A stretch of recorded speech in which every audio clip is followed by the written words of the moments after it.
ලිටික් educational channel එකට ඔබ සාදරයෙන් පිළිගන්නවා.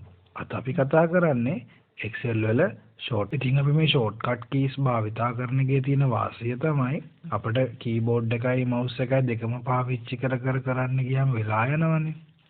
හැබැයි keyboard එක විතරක් පාවිච්චි කරලා අපිට ඉක්මනට මේක කරගන්න පුළුවන්. කාලය ඉතුරු වෙනවා.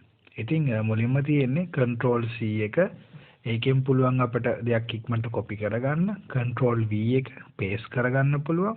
control X එක cut කරලා ගන්න පුළුවන්. control Z එක undo කරන්න පුළුවන්. control Y එක redo කරන්න පුළුවන්. control S එක save කරන්න පුළුවන්. control A එක අපිට සේරම select කරන්න පුළුවන්.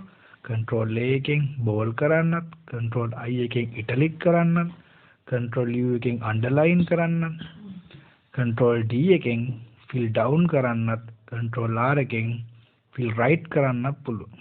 ඒ කියන්නේ fill handle කරගන්න පුළුවන් පල්ලෙහාට සහ දකුණට control D එකයි control R එකයි press කරලා. ඉතින් සුබ දවසක්.